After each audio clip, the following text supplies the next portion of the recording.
할렐루야. 3월 18일 온 이스라엘께 샤bat 예배에 오신 여러분들을 주님의 이름으로 환영합니다. 오늘은 토라 퍼션 5783 22번째 바야크엘이라는 제목으로 말씀을 전개하도록 합니다.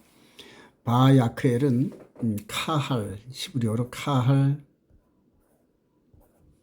카할의 변칙인데요. 미완료거든요. 미완료. 카할의 미완료. 이 카할이라는 단어가 모으다, 모임 이런 의미가 있는데, 이 카르란 단어에서 에클레시아, 헬라어로 에클레시아 교회가 추론되었습니다. 그래서 사도행전 7장에 보면은 나중에 그 스데반 집사님이 이 광야에 있었던 이 모임을 광야 교회라 이렇게 표현했습니다. 광야 교회. 그래서 오늘 바야크엘 모으고 이 부분이 광야 교회를 이전한 이런 과정 속에서 눈으로 보이는 광야 교회의 핵심 성막, 그리고 이제는 예수 그리스도 안에서 영적인 그러한 그 존재가 된 우리 안에 임재한 그 교회, 그래서 그리스도의 교회라 이렇게 표현할 수 있겠죠. 이 두 교회를 비교해 보면서 우리들에게 주어진 사명이 무엇인가 하고 한번 묵상해 보기를 원합니다. 먼저 출애굽기 35장 1절, 모세가 이스라엘 자손의 온 회중을 모으고 그들에게 이르되 여호와께서 너희에게 명령하사 행하게 하신 말씀이니라. 그러면서 이제 말씀이 시작됩니다. 엿새 동안은 일하고 일곱째 날은 너희를 위한 거룩한 날이니 여호와께 엄숙한 안식이라. 누구든지 이날에 일하는 자는 죽일지니. 어미하네요. 정말로 엄숙하고 어미하네요. 안식일에는 너희의 모든 처소에서 불도 피우지 말라. 그래요. 아까 제가 말씀을 드렸죠. 모으고란 단어가 에클레시아, 카할에서 나와서 에클레시아 교회라는 그런 의미로 우리들에게 다가오죠. 그래서 오늘날 저와 여러분들이 예수를 믿는 저와 여러분들이 교회입니다. 건물이 교회가 아니라 저와 여러분들의 이 자체가 교회입니다. 그리고 이 교회 안에 하나님께서 이런 그 예배 공간, 구약시대의 제사장들이 들어가서 하나님을 섬겼던 이 예배 공간, 이 공간을 말하는데 그게 성전입니다. 마음 성전이라 그러죠. 그래서 이 마음 성전을 영혼의 몸에다 세워놓으셨는데, 바울 사도가 고린도서 15장이 이렇게 표현하죠. 육의 몸이 있은즉 영의 몸이 있느니라. 이렇게 이제 표현을 합니다. 그래서 하나님은 영이시니 우리 속에 있는 이 영적인 존재인 영의 몸 안에 이렇게 보이는 성전의 구조를 세우셨어요. 이거를 교회라는 겁니다.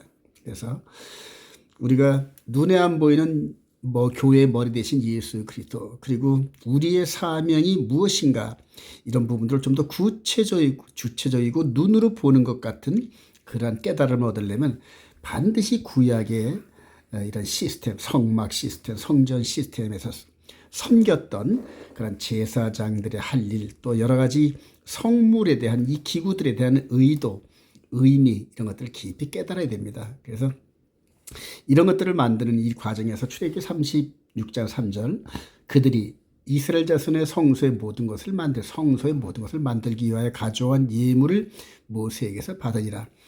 그러나 백성이 아침마다 자원하는 예물을 연하여 가져왔으므로 모세에게 말하 이르되 백성이 너무 많이 가져오므로 여호와께서 명령하신 일에 쓰기에 남음이 있나이다. 그러면서 구약 백성들이 하나님의 은혜 가운데 있으면서 정말 하나님을 사랑하는 그런 마음으로 물질을 드리는 이런 과정들을 보게 됩니다. 그래서 지난 한 3주 전쯤에 테루마라는 그런 제목으로 이런 말씀들을 나눈 적이 한 번 있습니다. 그래서 모세가 이렇게 폐물들을 가져오는 백성들을 축복하고 흐뭇하게 바라보는 이런 흐름이 오늘날에도 교회의 머리 대신 우리 주님께서 하나님 보좌 우편에서 멜기세덱 반차의 대제사장 사역을 하면서 우리 마음 중심에 하나님을 사랑하고, 또한 이 마음 안에서 있는 이 감사함으로 예물을 드리는 저와 여러분들을 흐뭇하게 보시는 것으로 확신됩니다.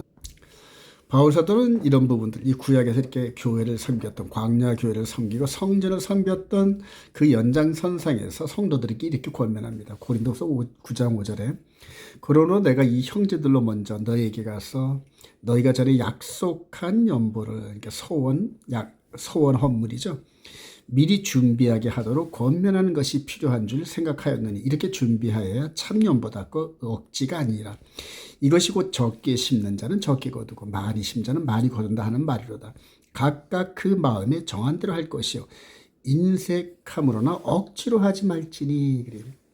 하나님은 즐겨내는 자를 사랑하시니라. 이 연장선상에서 우리 예수님께서 오셔가지고 이 과부의 두렵던 성전 보물 그 함에다가 참 부끄러운 마음으로 이 과부가 두렵돈에 이 동전을 넣는 걸 보고 가장 많이 했다 이렇게 표현하잖아요. 그러니까 그 과부는 전 재산을 드리면서 비록 두렵돈이지만은 전 재산을 드리면서 하나님 사랑을 표현한 그 자체를 가지고 말씀을 하신 겁니다. 그래서 저 여러분들 오늘날 교회를 섬길 때 마음에 정한 예물을 드릴 때 감사하는 마음으로 하시길 소망합니다. 다음으로 오늘 출애굽기 40장 이 부분에서는 이제 완성된 성막, 성전 준공식이 열리는 날입니다. 그래서 출애굽기 40장을 통하여서 이제 마지막 끝나는데 시내산에 오순절날 임하셨던 하나님께서 언약을 맺고 그리고 이스라엘 백성들과 한 1년 정도를 이 성막을 짓는 이거에 사용을 하십니다. 그래서 백성들로 하여금 이 성막을 짓게 하시고 이 성막에 하나님께서 이렇게 임재하시죠. 구름 기둥과 불기둥으로. 그래서 이스라엘 백성들 가운데 어망 이스라엘리 어망 유 너희 가운데 있느니라 우리 주님께서 오셔서 말씀하셨죠. 그게 바로 이런 연장선상입니다. 바로 신약은 예수님께서 여기 서 계시고 그 다음에 제자들과 이스라엘 백성들이 쭉 둘러서 있으면서 하나님 나라는 여기 있다 저기 있다 해도 너희 가운데 있느니라. 그래서 예수님 자신이 하나님 나라인 걸 표현했고 다음에 하늘로 올라가시면서 하나님의 나라를 각 사람 마음 안에다 이렇게 나눠주셨어요. 분양하셨어요. 그래서 예수 그리스도를 영접한 모든 백성들은 이제 하나님의 나라 네이션이 된 겁니다.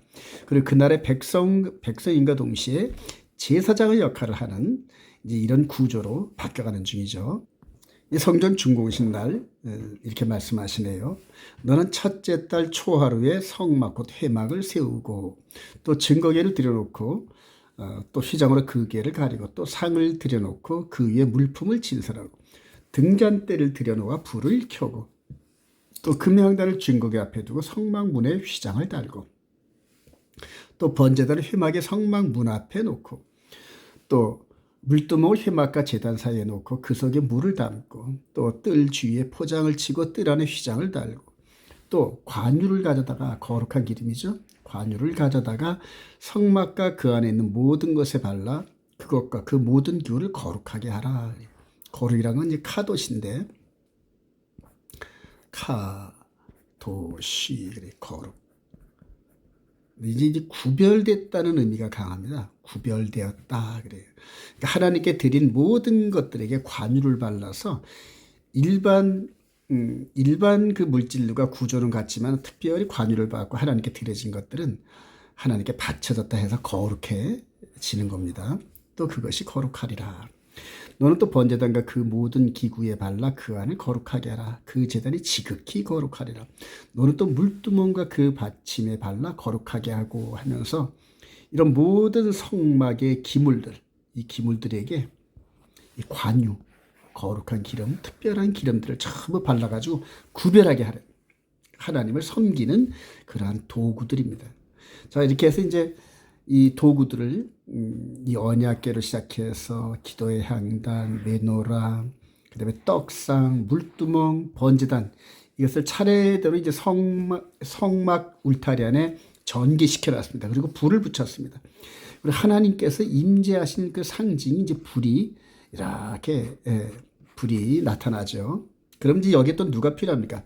바로 이들을 섬기는 제사장이 필요하겠죠. 바로 이 모든 성막의 이런 예배, 제사 이런 모든 것들을 주관하는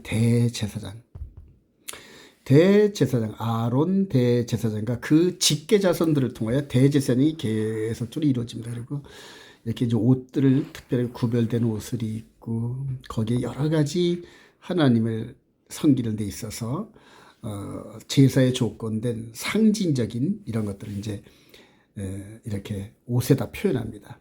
근데 이런 보이는 아론 대제사장의 이런 역할들을 이제 이 성막 안에서 행하시는 대제사장의 사역들을 이제 깊이 묵상해 보면 참 좋습니다. 그래서 특별히 대제사장의 사역을 레위기 16장 전체에서 바로 대제사장의 사역을 하는데, 바로 레위기 16장 전체에서 예수 그리스도의 십자가의 죽으심과 부활하심과 하늘로 올라갔다가 다시 내려오셔서 두 번째 올라가시는 이런 과정들, 그리고 재림까지의 이런 모든 계획이 이 레위기 16장의 대제사장 사역에서 그대로 들어갑니다. 그래서 너무너무 중요해요. 레위기 16장 전체가 바로 초림하시는 예수 그리스도의 사복음서, 다음에 사도행전서부터 유다서까지 이방인의 충만한 시대를 지나서 계시록의 마귀가 이 지옥불에 불목 가운데 빠지는 이런 모든 장면들을 이렇게 레위기 16장에서 이렇게 묘사를 해놨습니다. 그래서 여러분들 계시록이 궁금하다 이렇게 하면 구약을 읽으면서 특별히 레위기 16장을 많이 읽어보십시오. 그러면은 대제사장이 지성소에 들어갔다 나왔다 하는 이런 과정 속에서 또 자신을 위해서 송아지 피를 드리고 또 백성들을 위해서 구별된 선택된 여호와의 그 염소를 잡고 또 나중에 지성소 사역이 끝나고 난 다음에 나와가지고 아사셀 양을 절벽 가운데서 정한 사람으로 하여금 떨어뜨리는 이런 여러 가지 퍼포먼스가 바로 예수님께서 다시 오시는 그때에 이루어질 영적 사실들을 그대로 나열해놨습니다. 그래서 계시록과 레위기 16장을 이렇게 오버랩을 시켜놓으면 두 그림이 거의 똑같습니다. 이렇게 해서 말씀을 통하여 장차되어질 계시록의 사건들을 확신하시기를 소망합니다. 출애굽기 40장 12절 이하에 너는 또 아론과 그 아들들을 회막문으로 데려다가 물로 씻기고 아론에게 거룩한 옷을 입히고 그에게 기름을 부어 거룩하게 하여 그가 내게 제사장의 직분을 행하게 하라. 너는 또 그 아들들을 데려다가 그들에게 겉옷을 입히고 그 아버지에게 기름을 부은 같이 그들에게도 부어서 그들이 내게 제사장의 직분을 행하게 하라. 그들이 기름 부음을 받았은지 이게 바로 메시아 기름 부음 받은 대대로 영원한 제사장이 되리라 하시며 모세가 그같이 행하되 곧 여호와께서 자기에게 명령하신 대로 다 행하였더라. 그래서 이 모든 성막의 기물들에도 관유를 발라서 거룩하게 했던 것처럼 또한 대제사장과 제사장들에게도 기름을 부어가지고 거룩하게 구별하라는 뜻입니다. 그리고 최종적으로 이제 기름 부음을 받은 메시아 곧 그리스도 예수 그리스도께서 이 땅에 오셔서 먼저 침례 요한에게 물로 씻김을 받으면서 모든 예대로 행하자 이렇게 말씀하신 게 바로 제사장들은 물로 먼저 씻는다는 얘기입니다. 그리고 이제 기름 부음을 받아야 되는데 여러분들 우리 주님께서 6월절 십자가에 돌아가시기 얼마 전쯤에 그 마리아를 통하여서 머리에 귀한 나드향 300데나리온이나 되는 비싼 그런 기름을 머리에 기름 부음 받는 그런 사건이 있습니다. 그래서 그런 절차로 물로 씻고 기름 부음을 받아서 대제사장의 사역을 준비하시는 게 바로 예수 그리스도의 사역이십니다. 이제 그런 연장선상에서 이렇게 보면은 아주 너무 이 예수 그리스도 안에 있는 이런 사역이 쉽게 이해가 됩니다. 그래서 정리를 하자면 대제사장의 사역을 이제는 예수 그리스도께서 행하시는데 그 과정을 이들에게 지시하셨던 그런 물로 씻고 기름 부음을 받는 이런 모든 것들도 동일하게 예수 그리스도도 그대로 행합니다. 그래서 사복음서를 살펴볼 때 구약적 배경에서 이렇게 살펴보면은 좀 더 이해가 쉽게 되는 것을 느낄 수 있습니다. 다음으로 성막의 이런 모든 기능들이 이제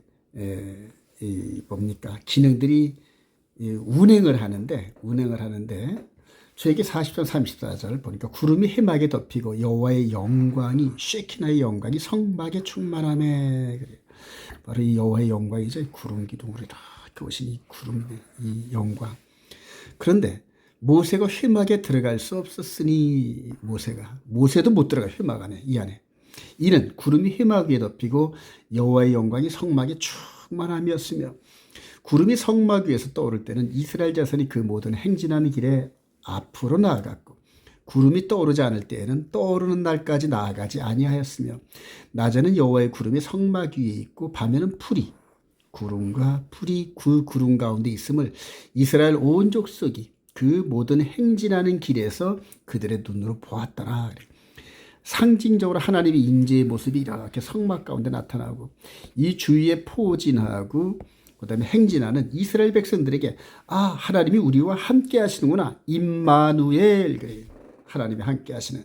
근데 이제 이사야 7장 6절에 보면 이 임마누엘의 상황이 처녀가 잉태하여 아들을 낳으리니 한 아이가 태어나는데 그 이름을 임마누엘이라 하리라. 그래요. 이를 번역하자 하나님이 우리와 함께 하신다. 이제 이런 표현인데, 바로 이렇게 광야 때에 이렇게 보이는 상징물로 함께 하셨던 그 하나님이 이제 예수 그리스도 안에서 똑같은 일들이 일어난다는 이제 그런 표현. 근데 여기서 이제 문제는 하나님의 영광을 모세까지도 감당할 수가 없어서 회막에 들어갈 수가 없었으니 이게 이제 상징입니다. 그러니까 이렇게 성막 안에 나타난 하나님의 영광을 모세와 함께 이스라엘 백성들이 감당하지 못했다는 겁니다. 감당하지 못함. 그래요. 그러니까 하나님과 백성들이 겉돌았다는 얘기입니다. 하나가 완전한 유니티를 이룬 것이 아니라 겉돌았다는 얘기입니다. 이제 이런 상태로 광야 40년, 그다음에 요단강을 건너 가나안 정복 전쟁의 여호수아 끝마무리까지 이런 상태로 지속됐다는 얘기입니다. 왜 그랬을까요?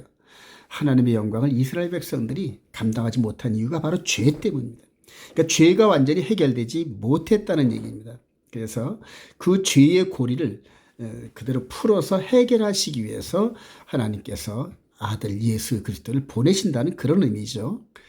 드디어 때가 참에 율법 아래 그 아들을 낳게 하시고 그 다음에 십자가의 죽으심으로 말미암아 피를 흘리시면서 이 그리스도의 피, 여기서는 동물의 피였지 않습니까? 동물의 피.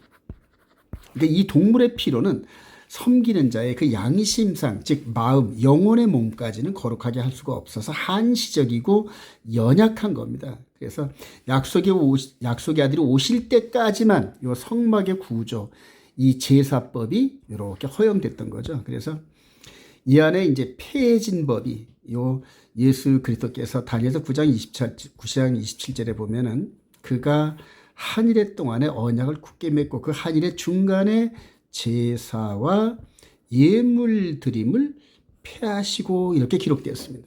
그래서 이제는 이 제사 이 부분이 예수 그리스도의 피로서 완전케 되면서 더 이상 필요가 없으니까 폐해진 겁니다.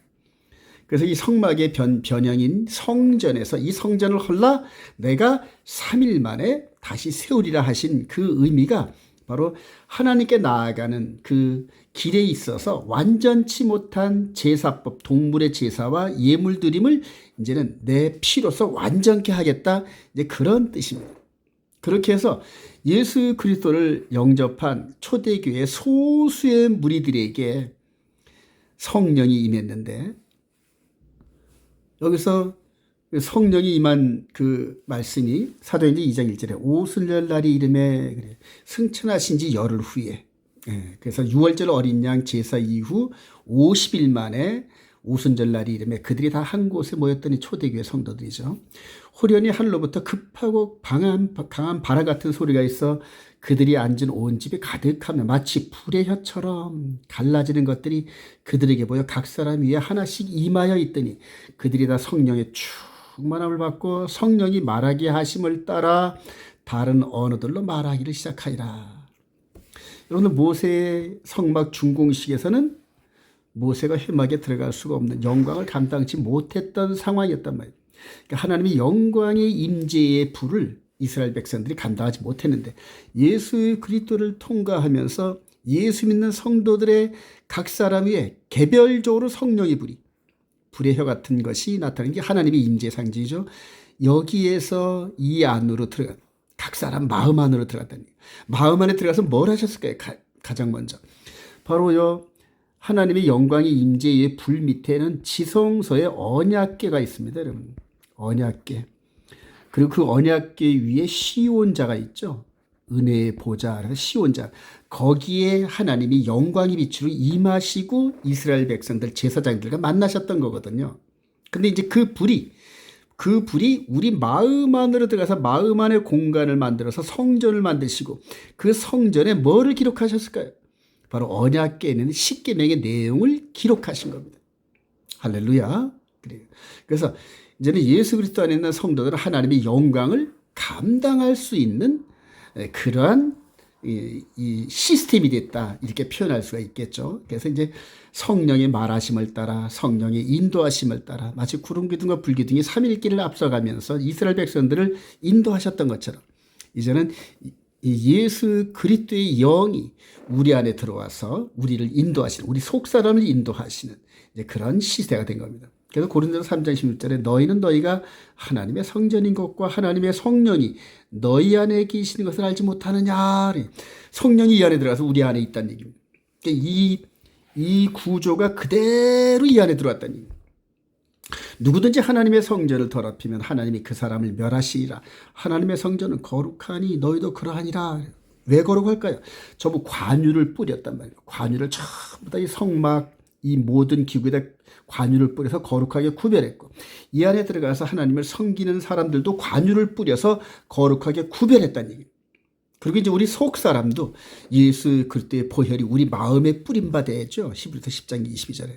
그래서 죄와 허물로 죽었던 우리 속 사람을 살려내시고, 그리고 그 안에 성전을 지으시고, 우리 속 사람을 성령의 기름을 부으셔서 거룩하게 구별해서 이제는 여기서 저기서도 말고 영과 진리 안에서 드려지는 예배의 시대를 열어주신 겁니다. 할렐루야.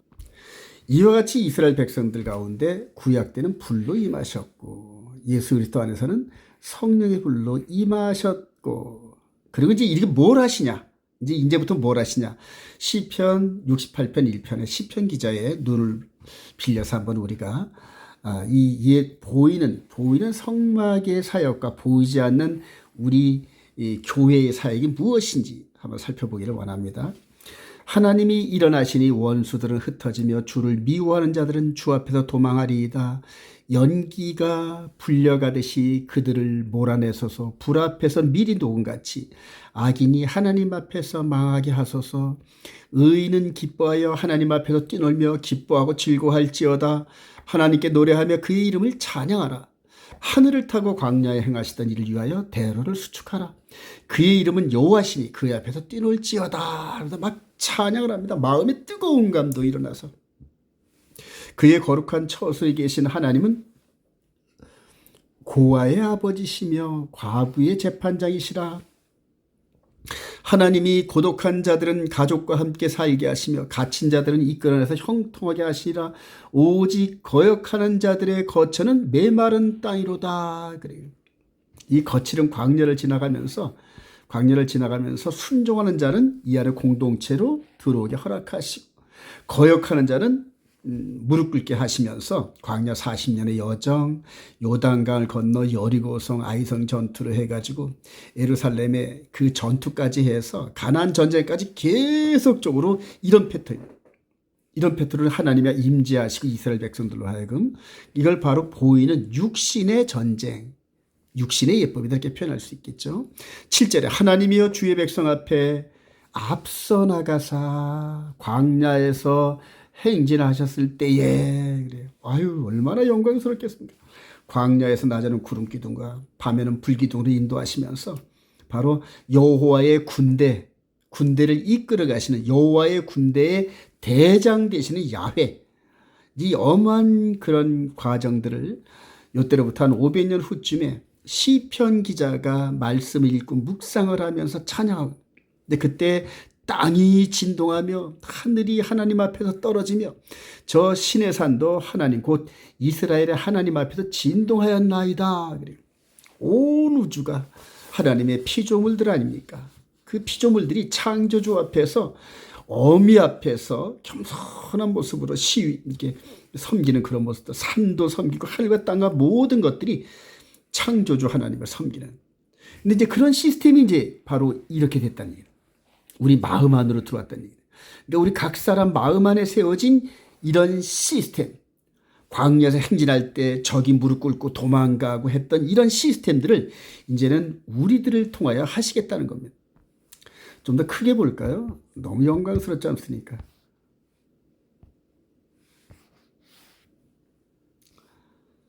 광야에서 하나님의 임재와 하나님의 여호와의 군대가 이렇게 보이는 전쟁을 통하여 하나님의 권능과 이스라엘 백성들을 사랑하시는 그 사랑이 나타났듯이 이제는 각 사람을 교회로 삼으시고, 이건 광야교회 아닙니까? 광야교회. 각 사람 한 사람은 성령이 불림해서 그리스도의 교회, 그리스도 메시아의 교회. 바로 저와 여러분들이죠. 그래서 이 교회는 건물이 아닙니다. 저와 여러분들이 성령의 불이 임재한 저와 여러분들이 바로 교회입니다, 여러분. 그리고 이 교회의 머리는 예수 그리스도. 할렐루야. 그렇게 해서 이제 뭘 하실 건가? 구약에서 이렇게 광야에서 보이는 전쟁을 통하여 아브라함과의 약속했던 그런 것들을 이렇게 이끌어 가셨던 것처럼 이제는 신약 안에서 영적 전쟁을 이끌어 가시는데, 고린도서 10장 1절 너희를 대면하면 유순하고 떠나 있으면 너희에 대하여 담대한 나 바울은 이제 그리스도의 온유와 간용으로 친히 너희를 권하고 또한 우리를 육신에 따라 행하는 자로 여기는 자들에 대하여, 그러니까 우리가 육신적으로 행한다 이렇게 생각하는 그들에 대하여 내가 담대히 대하는 것 같이 너희와 함께 있을 때 나로 하여금 이 담대한 태도로 대하지 않게 하기를 구하노라. 그래요.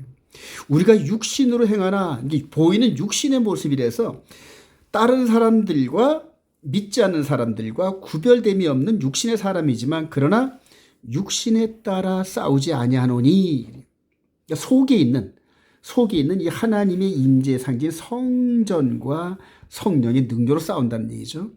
우리의 싸우는 무기는 육신에 속한 것이 아니요 오직 어떠한 견고한 지도 무너뜨리는 하나님의 능력이라 그래요. 우리 속 사람의 능력. 모든 이론을 무너뜨리며, 요즘 하나님을 대적하는 무신론자들, 또 이단들, 또 하나님을 올바로 깨닫지 못한 사람들이 자기들의 그 주장을 가지고 하나님은 이런 분이다, 하나님은 이런 분이다, 뭐 이런 식의 많은 주장들이 있어요.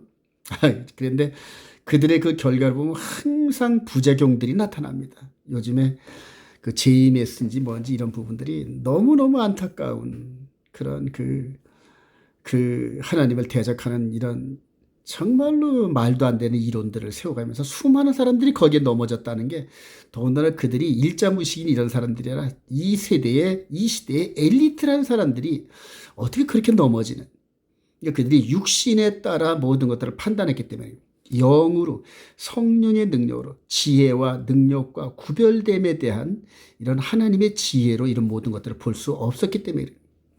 자, 5절에 하나님 아는 것을 대적하여 높아진 것을 다 무너뜨리고 모든 생각을 사로잡아 그리스도에게 복종하게 하니, 그리스도의 복음 바로 십자가죠, 여러분. 십자가를 통하여 하나님의 사랑과 공의가 나타난 그 십자가의 사랑, 십자가의 보혈의 피로 말미암아 우리 겉사람이 아닌 속사람이 죄와 허물로 죽어서 이제 진리를 분별하는 능력을, 성령의 메노라 역할을 하는 성령의 지혜로 선악을 구분하고 하나님 말씀과 가짜를 구분할 수 있는 이런 모든 것들 능력으로 그리스도에게 복종하게 됩니다. 이때는 바로 이 성막의 구름기둥과 불기둥 앞에 모든 대적하는 자들이 무릎을 꿇었던 것처럼, 누구를 통하여? 이스라엘 백성들과의 전쟁을 통하여. 여호수아 전쟁을 할 때, 모세가 아론과 훌의 기도를 할 때 이런 식으로 승리했던 이런 패턴대로 이제 예수 그리스도한테 기도하는 자들을 통하여 이런 영광을 받으시겠다. 예.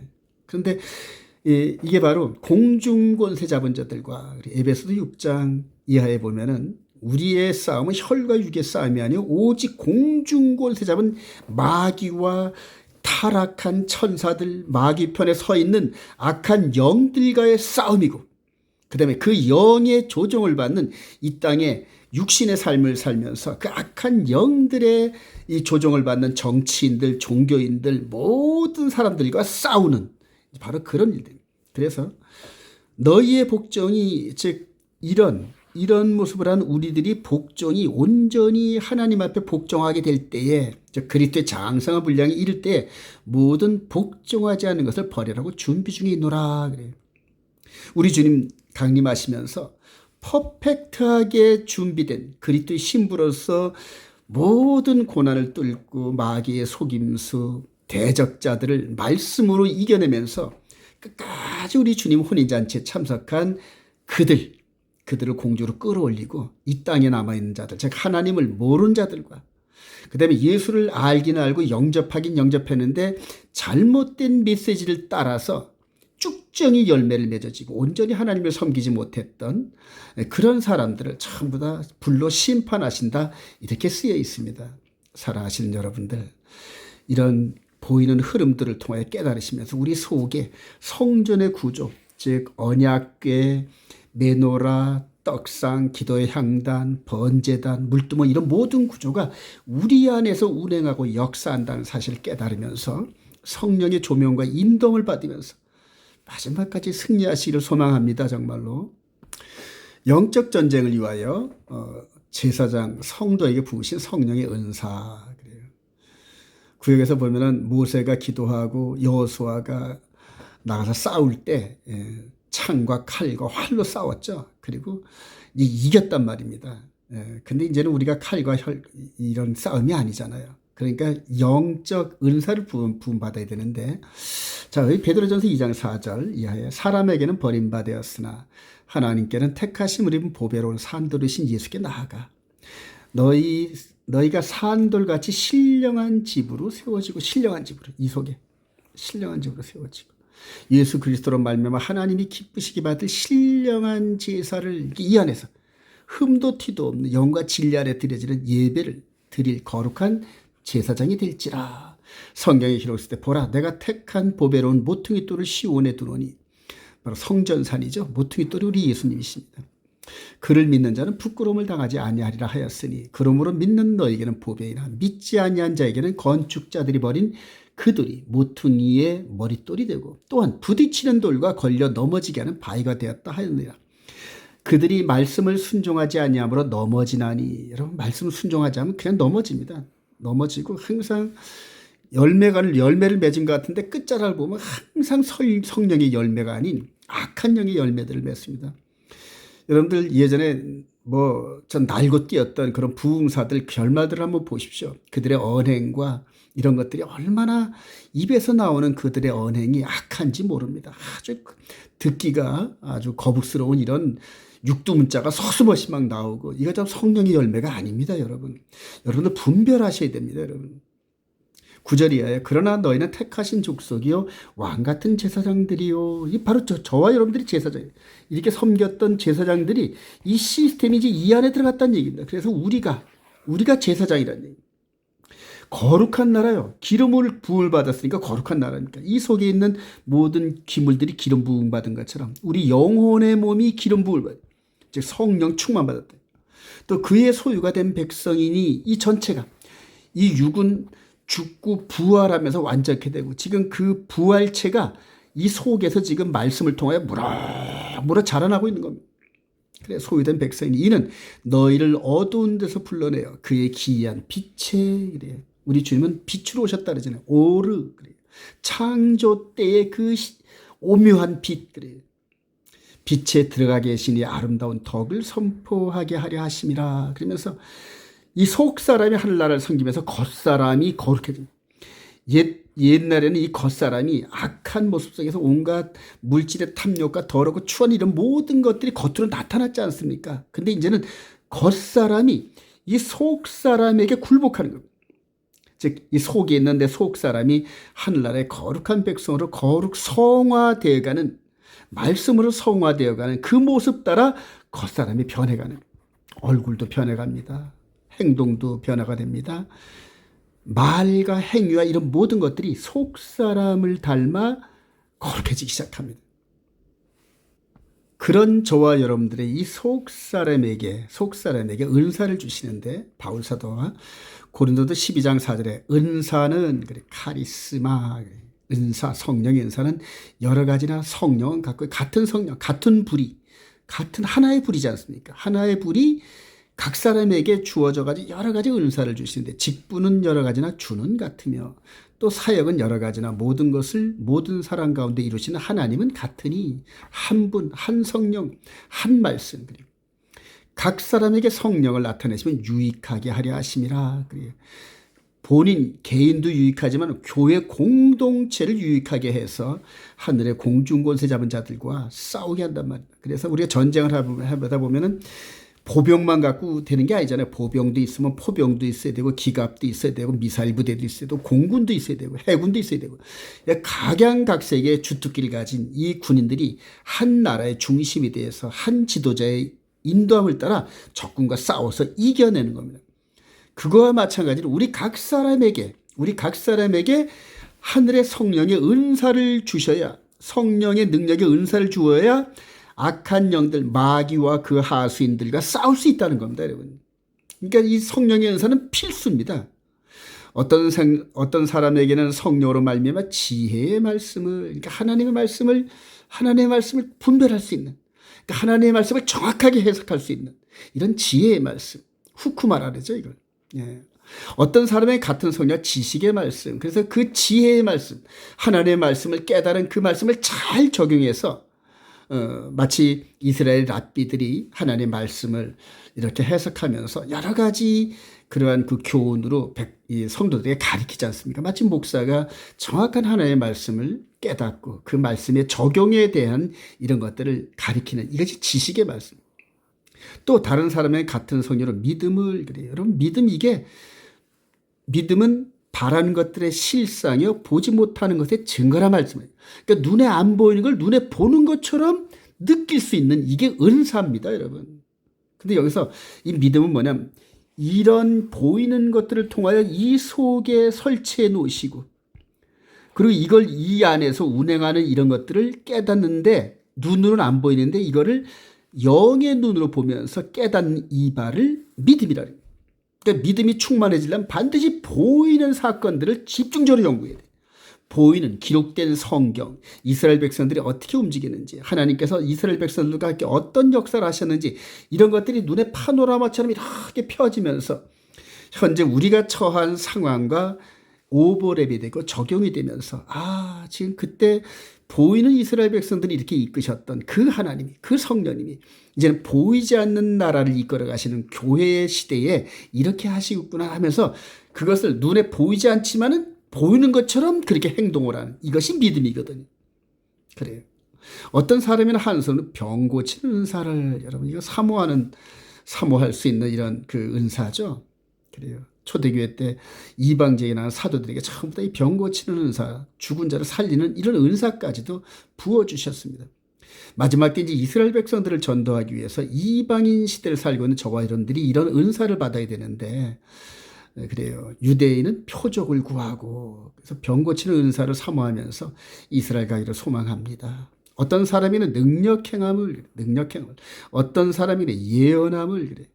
이 예언함이라는 게 뭐 미래에 대한 어떤 점쟁이처럼 맞히는 게 아니라 과거에 되어진 사건들을 전개하면서 미래에 이루어질 미래를 약속한 기록된 말씀, 즉 계시록이죠. 계시록 같은 이런 말씀들을 미리 이 과거의 말씀을 통해 비춰서 볼 수 있는 이게 바로 예언의 능력입니다. 그래서 미래에 되어진 이 부분들을 성경을 가지고 해석을 하면서 미래에 하나님께서 이렇게 하실 것이다. 이렇게 예언하는 프로페시죠. 그래요. 어떤 사람에게는 영들 분별함을 그래요. 영들 분별함을 분별력 악한 영인지 성령인지 일례로 그 달러 위조 지폐를 구분하는 사람들이 훈련하는 게 있답니다. 매일같이 출근하면 진짜 달러만 만진답니다. 하루 종일 달러를 세고 또 세고 또 세고 하면서 그 진짜 달러의 그 촉감과 감각이 이 손에 딱 붙는답니다. 그래놓고 어쩌다가 위조 지폐가 한 장 그 안에 딱 들어오면 예를 들어 10,000장의 진짜 지폐를 만졌던 그 손이 한 장 정도의 위조 지폐가 딱 만져지면 느낀답니다. 손으로. 딱딱딱 분리한다. 그러니까 어떤 감이죠. 감. 바로 영들 분별하는 이 부분도 이제 감인데 말씀이 이 안에 기록된 말씀을 충실하게 내가 순종하고 진리를 깨닫다 보면은 그 다음에 상대가 성경을 어떻게 해석하느냐에 따라서 어떻게 인도하느냐에 따라서 이게 탁탁 느껴집니다. 본능적으로 느껴집니다. 그래요. 저 이런 은사를 사모하시길 소망하고 소유하기를 원합니다. 다른 사람에게는 각종 방언 말함을, 어떤 사람에게는 방언들을 통역함을 주시나 그래요. 여러 가지 은사죠. 이게 정말 필요합니다. 각 사람. 왜냐하면 영적 전쟁을 위해서. 그래서 이 성령의 은사들이 연합을 해야 됩니다, 여러분. 그래서 내 은사를 상대에게 섬기고, 내 은사를 또 상대에게 나눠주고, 또 상대의 은사를 내가 또 소유하면서 서로 다 하나의 팀워크를 이루는. 그래서 요즘에 보면은 한미연합작전 이런 것들은 이제 팀 스피릿이라 그러거든요. 같은 서로 이방 지역 다른 나라의 법을 따랐던 그 두 나라의 군인들이 서로 하나로 뭉쳐지면서 한 목표를 향하여 작전을 하는, 이런 훈련하는 이런 것들을 바로 지금 한미연합작전 이렇게 하는 겁니다, 여러분. 그래서 11절 이 모든 일은 그래. 이 모든 성령의 은사는 같은 한 성령이 행하사 그의 뜻대로, 성령의 뜻대로 각 사람에게 나눠주시는 것이라. 그래. 사랑하시는 여러분들, 앞으로 영적 전쟁을 할 때 정말로 영분별의 은사와 함께 진리를 순종하고 하면서 느끼면서 정말로 귀한 그런 일꾼들과 연합하는 축복의 기회가 있기를 소망합니다. 그래서 기도의 300용사 같은 그런 귀한 일꾼들이 마지막 때 모여서 마지막 하나님의 그 아픈 손가락 같은 이스라엘 백성들, 아직 예수아를 믿지 않고 아직도 구약의 이 모세의 이 모형과 그림자적인 어떤 이 법에 묶여 있어서 예수 그리스도를 보지 못하고 영적인 세계가 열려 있지 않은 이스라엘 백성들을 향하여 함께 나가시기를 소망합니다. 결론입니다. 새로운 하나님 나라의 도성을 그래 시리어프 가시죠. 그래서 바라보면서 승리하는 성도들이 됩시다. 그래요. 하나님 나라의 도성. 그래요.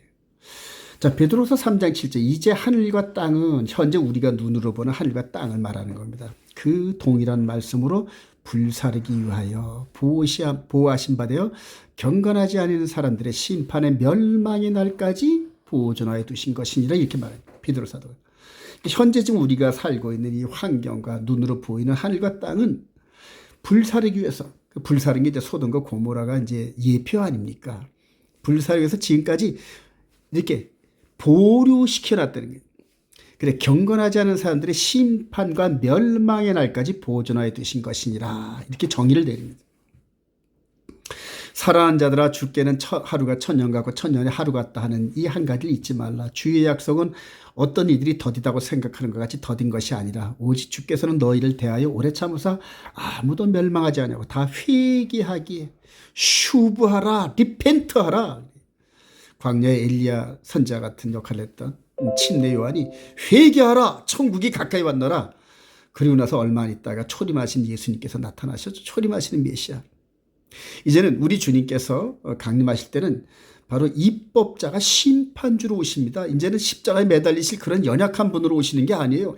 왕으로서 심판주로 오십니다, 여러분. 그래서 회개하지 않은 자, 그 안에 이 속사람이 하나님 나라를 받을 수 없는 그러한 모습으로 아직 여물지 못한 모든 사람들, 즉 데살로니가서 1장 8절 이하에 하나님을 모르는 자들과 예수의 복음에 복종하지 않은 모든 자들은 하나님의 영광, 쉐키나의 영광을 바로 성막에서 모세까지도 감당하지 못했던 그런 모습으로 전부 다 꼬꾸라질 겁니다.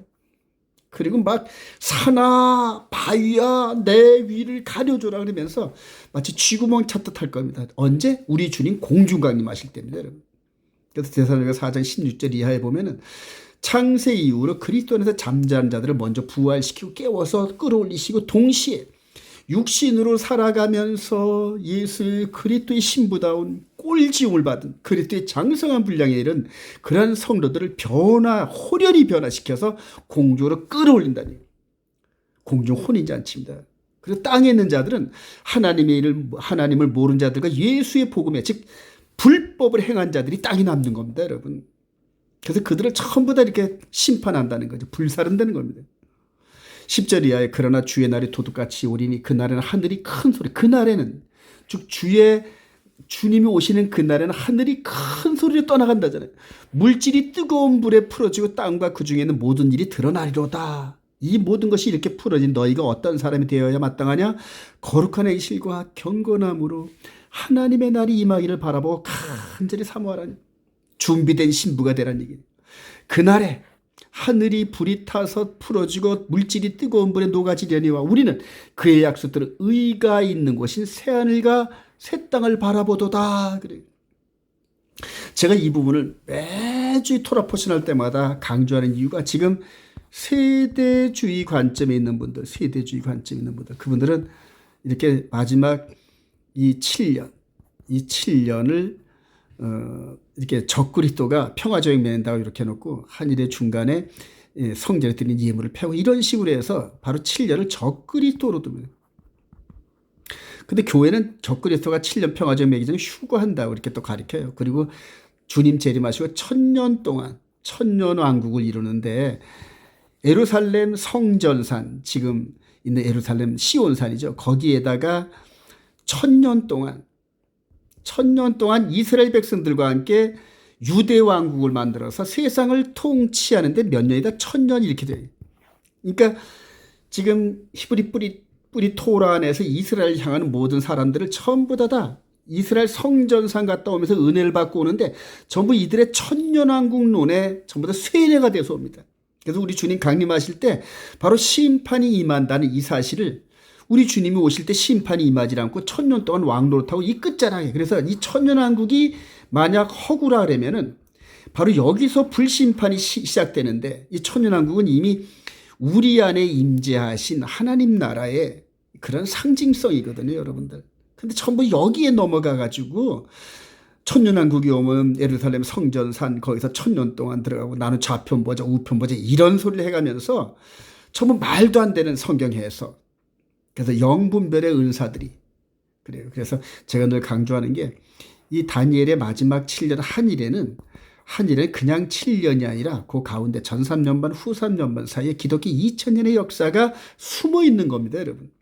그리고 조만간 이제 이스라엘의 역사는 3년 반밖에 남아있질 않습니다. 그래서 이들이 세대주의 관점의 종말론으로 이 하나님의 타임라인을 잘못 진단했습니다. 잘못 진단했으니까 잘못 처방이 내리.